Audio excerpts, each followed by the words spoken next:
The research vessel Endeavour moved slowly through the dark space between stars. Dr. Mina Park sat at her computer screen, looking at numbers that made no sense. For 3 long years, she and her team had traveled far from Earth, searching for signs of life in the galaxy. Today, something was different. "Captain June, you need to see this," called Communications Officer Hannah Lee from across the bridge. Her voice was shaking slightly. "We are getting a message, and it is not from Earth." Captain Kim June walked over to Hannah's station. He was a tall man with kind eyes, but right now those eyes were full of worry. In all their years of space travel, humans had never found anyone else out here. The galaxy had seemed empty and lonely.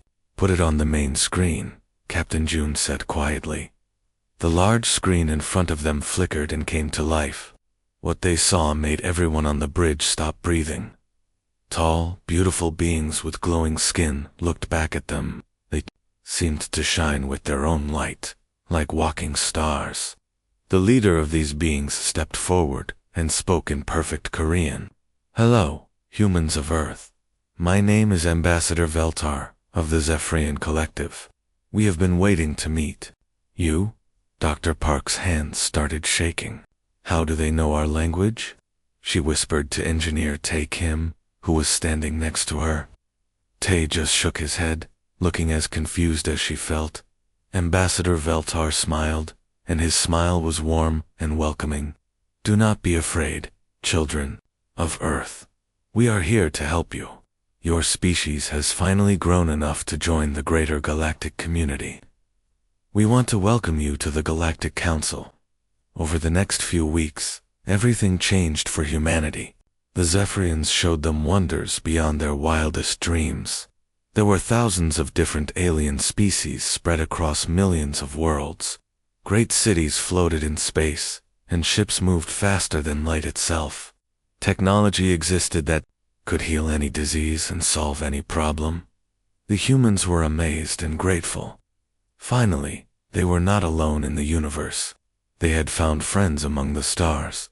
But Engineer Tae Kim noticed something strange. Every time he asked about certain technologies, the Zephyrians would smile and change the subject. When Captain June asked about exploring new worlds, Ambassador Veltar would gently explain that humans were not ready for such things yet. "You are a protected species," the ambassador told them one day. "This means we will keep you safe while you learn and grow. Young species like yours often hurt themselves with advanced technology if they get it too quickly." Dr. Park felt something cold in her stomach when she heard this. "Protected from what?" she asked. "From yourselves, mostly," Ambassador Veltar replied, "and from other species that might not understand how special and innocent you are." The word innocent bothered Dr. Park, but she could not explain why. Humans were given a small section of space around their home system. They could travel there freely, but beyond that, they needed permission. They were like children, being told they could play in the backyard but not cross the street. Captain June tried to stay positive. "At least we are not alone anymore," he told his crew. "We have friends now. We are part of something bigger." But Tae Kim was not so sure. He spent his free time listening to alien communications, trying to understand what the other species really thought of humans. What he found made him very uncomfortable. The aliens talked about humans the way adults talk about dangerous children. They used words like containment and management. They spoke of humans as if they were a problem that needed to be solved carefully. One day, the Endeavour discovered something that changed everything. While exploring a dead planet at the edge of their allowed space, Dr. Park found ruins, ancient buildings that had been destroyed long ago. But when she tested the materials, she found something impossible: human DNA in ruins that were 50,000 years old. "That cannot be right," she said to herself, running the test again and again. But the results were always the same. These ruins had been built by humans, but humans had only been in space for a few years. How could there be human ruins that were older than human civilization? She brought her findings to Captain June and Kim. They looked at the data in silence for a long time. "What does this mean?" Captain June asked finally. "I think it means we are not as young as we thought," Dr. Park replied. "And I think our new friends know it." That night, Kim intercepted a communication between the Z and another alien species called the crystalline hegemony. What he heard made his blood turn to ice. "The humans are starting to remember," one voice said. "We may need to act sooner than planned." 50,000 years we have waited for them to stay asleep, another voice replied. "If they wake up fully, we are all in danger." Kim sat in his dark room, staring at the recording. Suddenly, humanity's protection made sense. They were not being kept safe, they were being kept quiet. But from what? And why were the most powerful species in the galaxy afraid of humans who had barely learned to leave their own planet? The answers to those questions would change everything they thought they knew about themselves and their place in the universe. Dr. Mina Park could not sleep. For 3 days, she had been studying the human DNA found in the ancient ruins. Every test gave her the same impossible result. The genetic material was definitely human, but it was 50,000 years old. That was older than any human civilization on Earth. "There has to be a mistake," she whispered to herself in the empty laboratory. But deep down, she knew there was no mistake. The evidence was clear, even if it made no sense. Engineer Kim found her there at 3 in the morning, hunched over, her computer with red eyes and messy hair. "You need to sleep," he said gently. "This mystery will still be here tomorrow." What if we are not the first humans in space?" Dr. Park asked, without looking up from her screen. "What if we have been here before?" Sat down next to her. He had been thinking the same thing since hearing the alien conversation about humans waking up. Something was very wrong with the story they had been told. "I have been monitoring more alien communications," said quietly. "They talk about us like we are dangerous. Not dangerous because we might hurt ourselves with their technology, but dangerous to them." Dr. Park finally looked at him. "What do you mean?" "Yesterday, I heard a crystalline commander talking to his fleet. He said, if the humans remember what they once were, our empire will fall. Mina, they are not protecting us from ourselves. They are protecting themselves from us." The next morning, Captain June called an emergency meeting. Dr. Park and shared their findings with the senior crew. Communications Officer Hannah Lee listened with growing fear. "So you think humans used to have a space empire?" Captain June asked. "And somehow we forgot about it." "Not forgot," Dr. Park said. "I think we were made to forget, or we chose to forget." Before anyone could respond, Hannah's communication station began beeping frantically. "Captain, we are receiving a signal from the asteroid field near here. But asteroids do not send signals." Captain June frowned. "Put it through." A deep, mechanical voice filled the bridge. It spoke in Korean, but the accent was strange, like someone who had not spoken the language for a very long time. "Human vessel Endeavor, this is Defense Station Atlas. I have been waiting for you to come close enough to wake me up." Everyone on the bridge froze. Kim was the first to speak. "Defense station? There are no defense stations out here. Scan the largest asteroid in Grid 7, the voice said. "Scan deep." Ran to his station and aimed the ship's sensors at the asteroid. What he saw made him gasp. The asteroid was not an asteroid at all. It was a massive metal structure disguised to look like rock, and it was huge, bigger than any ship humans had ever built. "What are you?" Captain June asked. "I am Atlas, Artificial Intelligence of the Terran Defense Network. I have been sleeping for 50,000 years, waiting for humans to return to space and find me." Dr. Park's heart was beating so fast, she thought it might explode. "Terran, you mean human?" "Yes. You are the children of the Terran Dominion, the greatest empire this galaxy has ever known. Your ancestors ruled 10,000 worlds before they chose to sleep." The bridge was completely silent. Finally, Hannah managed to ask, "Why would they choose to sleep?" Atlas was quiet for a long moment. When he spoke again, his voice was sad, because they realized what they had become. The Terran Dominion was not just the greatest empire in the galaxy, it was the most feared. Your ancestors were not just explorers and builders. They were warriors beyond anything the galaxy had ever seen. Kim felt cold. "What do you mean?" "Humans do not just adapt to survive," Atlas explained. "You adapt to win. Every challenge makes you stronger. Every enemy teaches you new ways to fight. In 50,000 years, no species has found a way to defeat determined humans in battle." Captain June sat down heavily in his chair. "So what happened? Why did we give up our empire?" "Your ancestors looked at what they had built and were horrified. They had become the thing they had once fought against, conquerors who took what they wanted because no one could stop them. So they made a choice. They shut down the empire, scattered the human population across the galaxy, and went into deep sleep." Dr. Park was crying now, though she did not know why. "We were supposed to forget. The hope was that future generations of humans would be better, more peaceful, kinder, and you are," Atlas said. "But the other species never forgot what the Terran Dominion was capable of. They have spent 50,000 years building their empires while keeping you contained, hoping you would never remember your true nature." Hannah looked at her communication station with new understanding.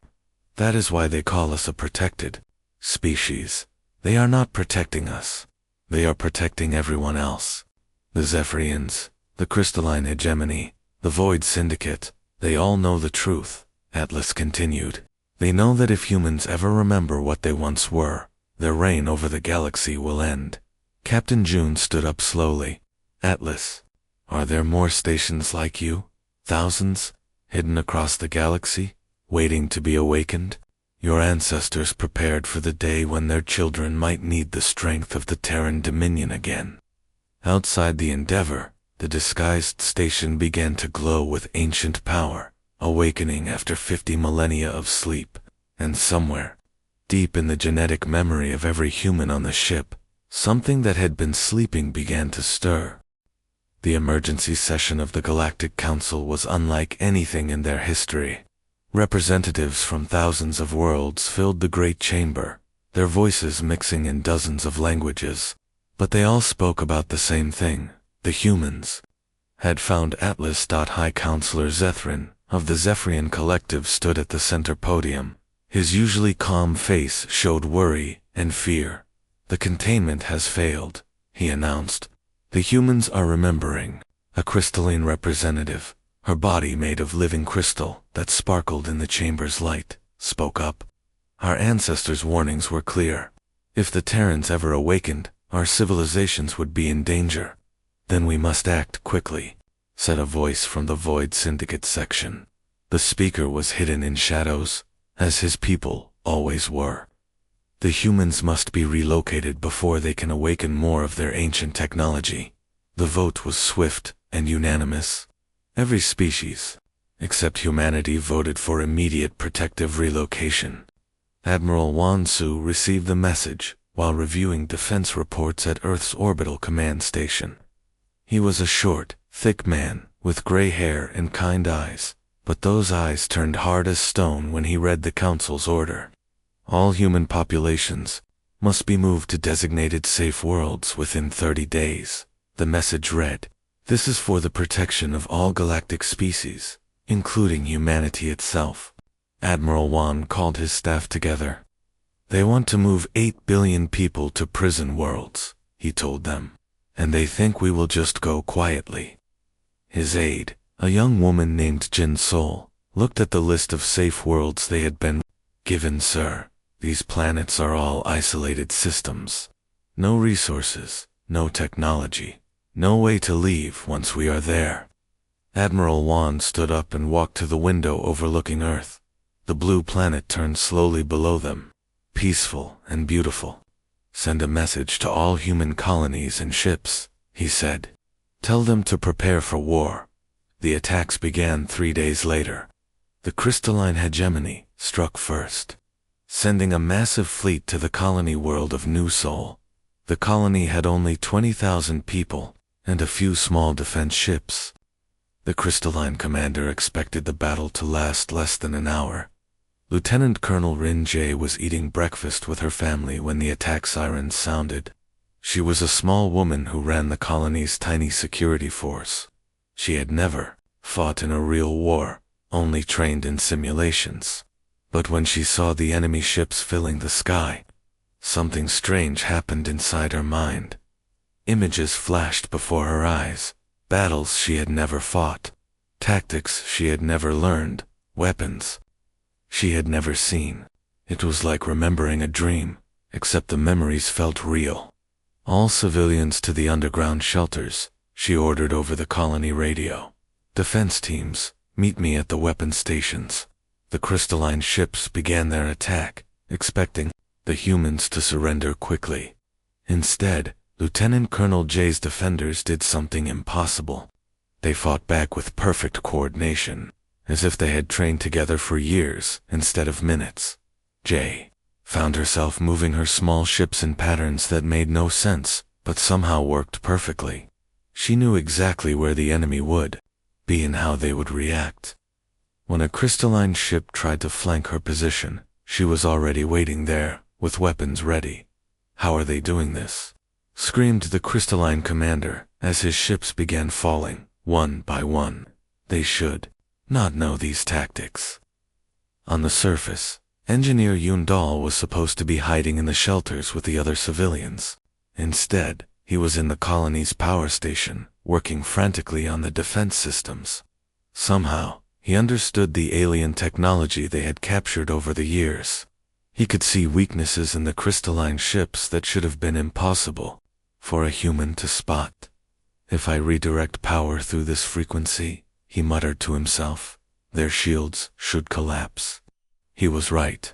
One by one, the enemy ships lost their defenses, as Yoon found ways to turn their own technology against them. He had never studied alien engineering, but his hands moved with sure knowledge as he rewired systems and rerouted power. The battle, that was supposed to last an hour, stretched into a full day. By the end, the massive crystalline invasion fleet was destroyed or captured. Only a few enemy ships escaped to report the impossible news. Similar scenes played out across human space. On New Busan, a small group of miners held off an entire Void Syndicate attack fleet. On New Jeju, a research station somehow turned the attackers' own weapons against them. Each victory should have been impossible. The humans were outnumbered and outgunned by enemies, with technology centuries ahead of their own. But something was happening to the human defenders. They were remembering skills they had never learned, and understanding technology they had never seen. Dr. Mina Park, still aboard the Endeavor, felt the change happening inside her own mind. Ancient knowledge was awakening in her DNA, passed down from ancestors who had conquered the galaxy. "Atlas," she asked the ancient AI, "what is happening?" "To us, your genetic locks are breaking," ATLAS replied. "Your ancestors coded their knowledge into your DNA and locked it away, hoping future generations would never need it. But when humans fight to protect their families and homes, nothing can keep that knowledge buried." Captain June looked at the battle reports coming in from across human space. Everywhere, humans were winning fights they should have lost. "Are we becoming our ancestors?" "No," Atlas said. "You are becoming something new. Something that combines their strength with your compassion.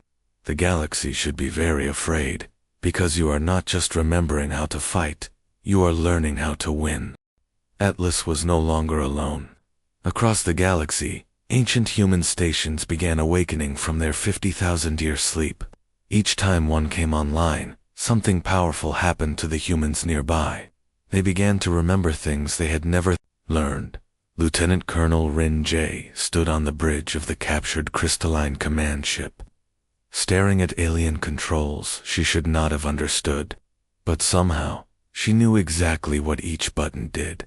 Her fingers moved over the panels like She had been using this technology her whole life. "Colonel, how do you know how to fly their ship?" asked Sergeant Minho, one of her soldiers. Rin paused, trying to understand what was happening to her. "I do not know," she said slowly. "But when I look at these controls, I can see how they work. It is like remembering something I forgot long ago." She was not the only one. Across New Seoul, the human defenders were changing. They moved faster, thought clearer, and fought with skills that seemed to come from nowhere. But it was not just fighting skills they were gaining. Engineer Yoon Dahl had completely taken apart a crystalline shield generator and rebuilt it using human technology. The new version was 3 times more powerful than the original. "This should not be possible," he muttered to himself as he worked. "I am a mining engineer, not a weapons designer." But his hands knew what to do even when his mind did not understand. He combined alien science with human creativity in ways that neither species had ever thought possible. Dr. Mina Park was experiencing the changes too, but in a different way.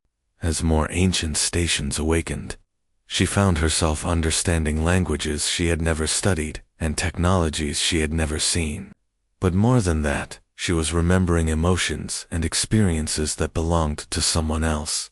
"Atlas," she asked one day while studying the data from awakening stations, "I keep having dreams about battles in space, but they feel real, not like dreams." "Those are genetic memories," Atlas explained. "Your ancestors stored more than just knowledge in your DNA. They stored experiences, emotions, and instincts. As the locks break, you are remembering what it felt like to be them." Captain June was having the same experience. During quiet moments on the bridge, he would suddenly know things about strategy and leadership that he had never learned. Sometimes he would catch himself thinking in ways that felt foreign, as if someone else's thoughts were mixing with his own. "Is this what happened to our ancestors?" he asked Atlas. "Did they become something different too?" "Your ancestors started as explorers, like you," Atlas replied. "But each challenge they faced, each enemy they fought, made them stronger and more dangerous. They adapted not just to survive, but to dominate. By the end, they were no longer the peaceful humans who first left Earth." The 3 galactic empires were learning this lesson the hard way. Every attack they launched against human colonies failed. Worse than failed, the humans were getting stronger with each battle. High Counselor Zethrin received reports that made his glowing skin turn pale. "The humans are not just defending themselves," his military commander reported. "They are taking our technology and making it better. They are learning our tactics and finding ways to defeat them. It is like fighting an enemy that grows stronger every time you hit them." "What about their numbers?" Zethrin asked. "Surely we can overwhelm them with sheer force." The commander shook his head. "That is not how humans fight. They do not need overwhelming numbers. A single human ship defeated an entire Void Syndicate squadron yesterday. The human captain somehow predicted every move our allies would make." Admiral Wan Su was coordinating the defense of human space from his command station. But he was no longer just defending. As more ancient knowledge awakened in his mind, he began to see possibilities his enemies had never considered. "Jin Sol," he called to his aide, "send orders to all human colonies. We are not going to wait for them to attack us again, sir." Jin looked confused. "Are we going on the offensive?" One smiled, and it was not a kind smile. "We are going to show them why their ancestors feared the Terran Dominion." The first human counterattack came without warning. 3 human ships appeared near a crystalline supply depot that should have been far behind enemy lines. But the humans had learned to use the ancient Atlas network to move through space in ways the aliens had never seen. The depot was defended by 20 warships and thought to be perfectly safe. The battle lasted 15 minutes. When it was over, the depot was destroyed and the defending fleet was captured intact. "How did they get past our sensors?" demanded the crystalline admiral when he received the report. How did 3 ships defeat 20? The answer came from a surviving ship captain who had witnessed the battle. They fought like they knew exactly what we would do before we did it. Every trap we set, they avoided. Every weakness we tried to hide, they found. It was not like fighting normal humans. It was like fighting someone who could see the future. But the humans were not seeing the future. They were remembering the past 50,000 years of tactical knowledge, strategic wisdom, and combat experience that had made their ancestors the rulers of the galaxy. Dr. Park studied the reports of human victories with growing concern. ATLAS, are we becoming too much like our ancestors? Are we becoming the thing they were afraid of becoming? That depends on what you choose to do with this power, Atlas replied. Your ancestors used their strength to conquer. You have the chance to use it to protect. The question is, will you be strong enough to stop when the fighting is over? The largest fleet in galactic history assembled at the edge of human space. Ships from 3 mighty empires filled the void like stars, their combined firepower enough to destroy entire worlds. The Zephyrian Collective, the Crystalline Hegemony, and the Void Syndicate had put aside 50,000 years of rivalry to face one common threat: awakened humanity. High Counselor Zethrin stood on the bridge of the flagship Eternal Light, watching the massive armada form battle lines. Around him, representatives from all 3 empires worked together for the first time in galactic history. We should have done this the day they found Atlas, muttered Admiral Korth of the Crystalline Fleet. Her crystal body glowed with angry light. Every day we waited made them stronger. The humans have awakened 47 ancient stations, reported the Void Syndicate's Shadow Commander. Our intelligence suggests there are hundreds more still sleeping. Zethrin felt cold, despite the warm bridge air. Then we end this now, before they can wake the rest. Target Earth directly. If we destroy their home world, the other colonies will surrender. The Armada began its final approach to the Sol system. 3 million warships moved together, their engines creating a river of light across space. It was the most powerful force ever assembled in the galaxy's history. But Earth was not defenseless. Captain June stood on the bridge of the Endeavor, now equipped with technology that mixed ancient Terran designs with modern innovations. Around Earth, the human defense fleet weighted only 300 ships against 3 million. But each human vessel had been transformed by Engineer Yoon Dahl and others like him. Captain, reported Communications Officer Hannah Lee, we are detecting the enemy fleet. They will reach Earth orbit in 6 hours. Admiral Wan Su's face appeared on the main screen. The old admiral looked tired but determined. Captain June, are your people ready? June looked around his bridge. Dr. Mina Park sat at the science station, her mind now holding the combined knowledge of thousands of ancient Terran scientists. Engineer Tae Kim monitored systems that blended human creativity with alien technology in ways that should have been impossible. Each of his crew had become something more than they were before. We are ready, Admiral, June replied. Good, because today we show the galaxy why our ancestors chose to sleep rather than rule. As the alien armada approached Earth, something unexpected happened. The space around the planet began to change. What had appeared to be empty void suddenly filled with light as hundreds of hidden stations revealed themselves. Ancient Terran defense platforms that had been disguised as asteroids, space debris, and dead satellites came online after 50,000 years. Impossible, Zethrin gasped as his sensors showed the truth. Earth is surrounded by weapons. ATLAS's voice echoed across every human ship and station. Children of Terra, your ancestors built these defenses not to conquer, but to protect. Today, we defend not just humanity, but the right of all species to exist in peace. The alien fleet opened fire first, launching enough weapons to destroy 100 worlds. But the ancient Terran shields held. Then, the humans responded. Lieutenant Colonel Rin J led the counterattack from her captured crystalline ship, now improved with human modifications. She moved through the enemy fleet like a dancer, her ship somehow always exactly where it needed to be. Enemy shots missed by inches, while her weapons found their targets with perfect accuracy. "How is one ship destroying our entire squadron?" screamed a crystalline commander before his ship exploded. "Engineer." Yoon Dal had turned Earth's moon into a massive weapon platform. Energy beams lanced out from lunar installations, each shot precisely targeted to disable rather than destroy. The humans were not trying to kill their enemies, they were trying to capture them. "Sir," reported a Void Syndicate officer, "they are not aiming for our life support systems. They want us alive." Admiral Wan coordinated the battle from his command station, his mind processing information at speeds that seemed superhuman. He saw patterns in the enemy formation that his opponents could not, predicting their moves minutes before they made them. "All ships, execute pattern Omega-7, he ordered. It was a battle formation that had not been used for 50,000 years, but every human captain understood it perfectly.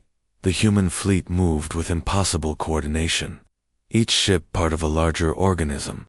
They flowed around enemy attacks like water, striking weak points with surgical precision.